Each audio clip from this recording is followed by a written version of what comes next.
తెలంగాణలో ఆర్టీసీ కార్మికులు సమ్మెకు రెడీ అయ్యారు. ఇవాళ అర్ధరాత్రి నుంచే సమ్మె చేపట్టబోతున్నారు. ఆర్టీసీని ప్రభుత్వంలో విలీనం, కార్మిక సంఘాల పునరుద్ధరణ సహా పలు డిమాండ్ల పరిష్కారమే ధ్యేయంగా సమ్మెకు పిలుపునిచ్చింది ఆర్టీసీ జేఏసీ. ప్రభుత్వంతో పలుమార్లు ఉద్యోగ సంఘాల నేతలు చర్చలు జరిపినప్పటికీ ఎలాంటి స్పష్టత రాలేదని, అందుకే సమ్మె తప్ప వేరే గత్యంతరం లేదని జేఏసీ నేతలు చెబుతూ ఉన్నారు. తెలంగాణ రాష్ట్ర రోడ్డు రవాణా సంస్థలో కార్మికుల సమ్మె సంతకాలు తీవ్రంగా కనిపిస్తూ ఉన్నాయి.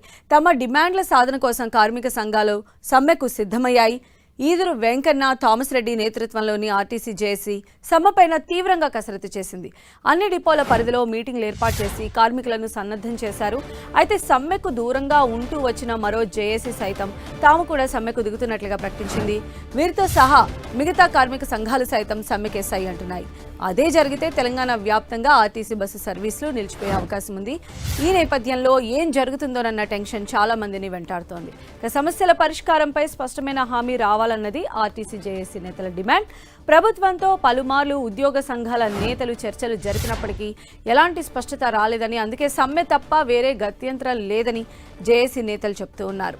ఆర్టీసీ కార్మికులు కోరుతున్న డిమాండ్లలో మెజార్టీ అంశాలకు ప్రభుత్వం సానుకూలంగా ఉన్నట్లు తెలుస్తోంది. అయితే ప్రధాన డిమాండ్లు అయిన ప్రభుత్వంలో ఆర్టీసీ విలీనం, యూనియన్ల పునరుద్ధరణ విషయంలోనే పేచి వస్తోంది. ఈ రెండూ తమ పరిధిలో లేవని మంత్రి పొన్నం ప్రకటించిన తర్వాతే సమ్మెపైన జేఏసీ స్పష్టమైన పిలుపునిచ్చింది. ఈ ప్రధాన డిమాండ్ల విషయంలో జేఏసీ నేతలు పట్టు వీళ్లేదు. ఈ నేపథ్యంలో సమ్మె చేస్తే ప్రభుత్వానికి లేని తలనొప్పి ఎందుకని భావించినట్లు సమాచారం.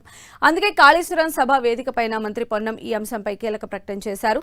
నిత్యం 60 లక్షల మంది ప్రయాణికులు, అందులో 35 లక్షల మంది మహిళలు, 35 లక్షల కిలోమీటర్ల ప్రయాణం, 10,000 బస్సులతో పేద ప్రజలకు ఆర్టీసీ బస్సు లైఫ్ లైన్ అని, దీన్ని ఆగిపోనివ్వమని హామీ ఇచ్చారు.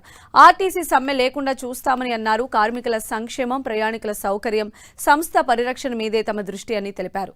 సమ్మెకు సిద్ధమవుతున్న వారిని సంప్రదించి సమ్మె లేకుండా చేస్తామన్నారు.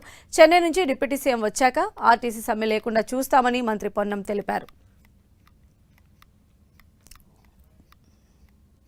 ప్రభుత్వము ఆ సమ్మె జరగకుండా చూడాలంటే మేనిఫెస్టోలో పెట్టిన అంశాలు ఏవైతే ఉన్నాయో టీఎస్ఆర్టీసీ ఉద్యోగులను ప్రభుత్వంలో విలీనం చేస్తామని, అదేవిధంగా 2 వేతన సవరణలు ఏవైతే ఉన్నాయో ఈ బకాయిలు వేతన సవరణ చేసి రావాల్సిన బకాయిలు చెల్లిస్తామని చెప్పడం జరిగింది. ప్రధానంగా 3వ డిమాండు ఆర్టీసీలో ఉన్నటువంటి యూనియన్లను మరి పునరుద్ధరించి అనుమతిస్తామని చెప్పడం జరిగినది. పెంచిన పరిభారాన్ని తగ్గిస్తామని, కొత్త బస్సులను కొంటామని ఈ యొక్క మేనిఫెస్టోలో పెట్టడం జరిగినది. ఆ యొక్క మేనిఫెస్టోలో పెట్టిన అంశాలు మరి ఇప్పటికీ 2.5 సంవత్సరాలు అవుతున్నది కాంగ్రెస్ ప్రభుత్వం వచ్చి. గౌరవ ముఖ్యమంత్రి గారు, అదేవిధంగా రాష్ట్ర రవాణా శాఖ మంత్రి గారికి మరి పలుమార్లు విన్నవించడం జరిగినది. మరి ఇంకా టైము పడుతుంది అని చెప్పి ఇప్పటికి కూడా లేట్ అవుతున్న సందర్భంగా కార్మికులందరూ కూడా సహనాన్ని కోల్పోవడం జరిగినది. తప్పని పరిస్థితిలో ఈరోజు సమ్మెలోకి వెళ్లాల్సిన పరిస్థితి